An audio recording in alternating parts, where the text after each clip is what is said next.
He's been obedient to God. He's where God wants him. Philippi is a Roman colony in Macedonia. It is mostly occupied by veteran Roman soldiers.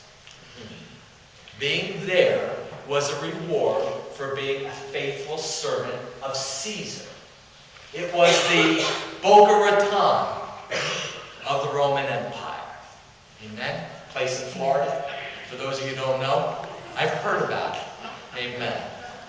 Being there is a reward for being faithful to Caesar. They brought with them the customs, language, and ambiance of Rome.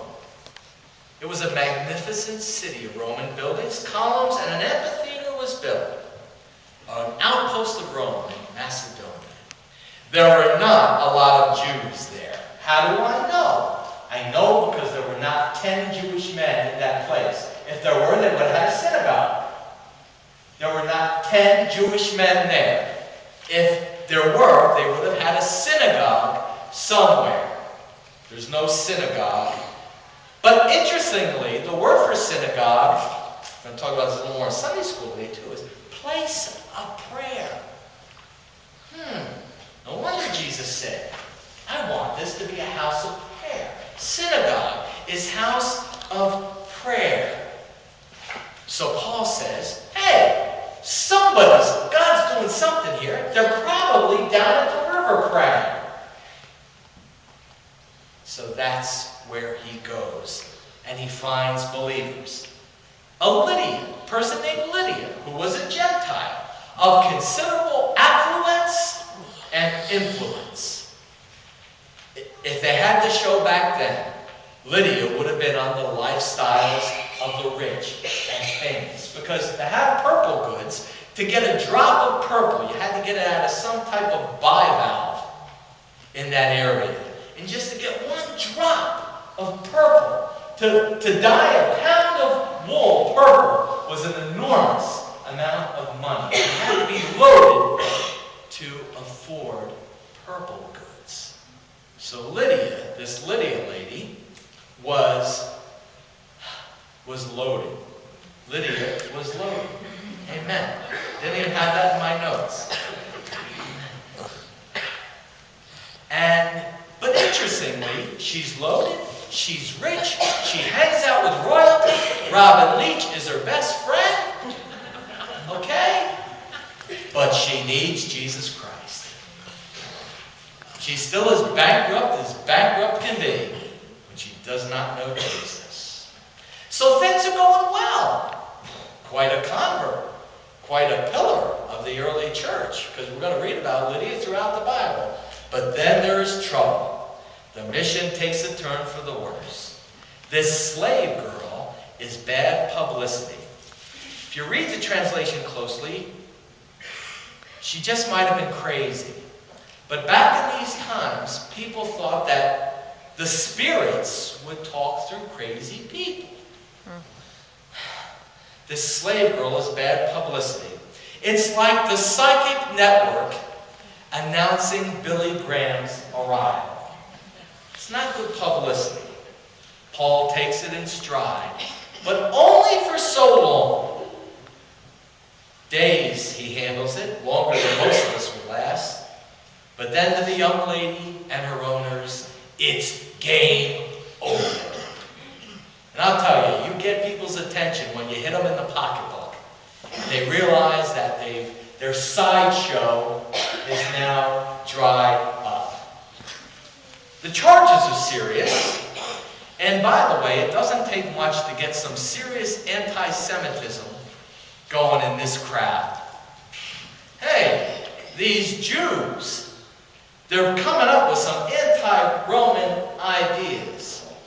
Anti-Semitism is as old as the hills, and it's ugly, and it's unkind, and it causes a bunch of trouble. They end up getting scourged. This isn't just a normal whipping. They are really beaten severely. We read on. This isn't just trouble, though. A cosmic battle is taking place. Paul is the one who says we don't battle against flesh and blood, but against principalities and powers. They get locked up and they get put in the Supermax unit. You ever watch them on TV, the Supermax? That's pretty dark television, isn't it? They get locked up in Supermax. And in that jail at midnight, from the innermost cell with their feet in stocks, there's a battle between good and evil taking place. This is trench warfare. The bayonets are on the rifle. The Spirit has just said to Paul and Silas, affix bayonets. That's how serious this spiritual battle is. And this is what Paul and Silas do. It's what all believers do when you're serious about waiting on God. You pray and you sing. When I think of this, I don't know what they were singing, but I think of the song Redeemed, who lovingly guardeth my footsteps and giveth me songs in the night. Redeemed, redeemed, redeemed by the blood of the Lamb. Redeemed, redeemed, his child and forever I am. Others take notice. They're singing after they've been beaten. They're locked up in the Supermax and they're singing. Others take notice. Not just anyone, but prisoners. I'll tell you this, prisoners can spot phonies. They also can spot people who are real. And they spot realies. Because that's what Paul and Silas are. Have you ever had similar moments of battle? Just little versions of this? I know I have. Shortly after my conversion in the automobile business, I was working on a Jewish cemetery in New Brunswick, New Jersey.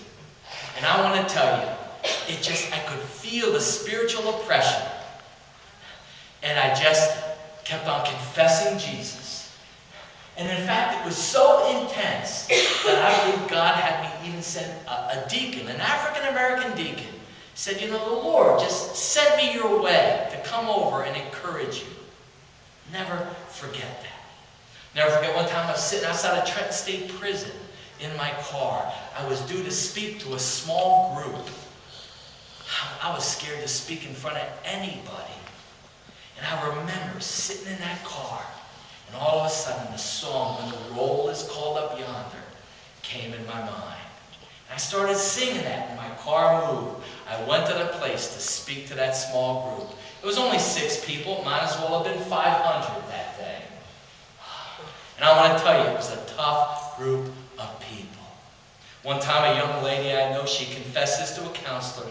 She said, I feel like I'm in a spiritual tug of war. God on one side, Satan on the other. I need to give you a heads up. Not everybody wins the battle. I had a conversation with a good friend who is very familiar with the 12-step movement and alcoholism and problems with drugs. And I shared a sad story with him, and he looked at me with affection and caring and hurt in his eyes, and he said, people die from this disease. We lose people to stuff like this. We do not battle against flesh and blood, but against principalities and powers. And if you're serious about your faith, if you're ready to put the bayonet on your rifle and do some hand-to-hand combat, you sing and you pray. Who lovingly guardeth my footsteps and giveth me songs in the night. The other night, about 4 o'clock in the morning, I couldn't get back to sleep. And this was my prayer. Make the devil sorry that he won't let me sleep. Make the devil sorry that he won't let me sleep. Let's talk, Lord. Let's get some things done.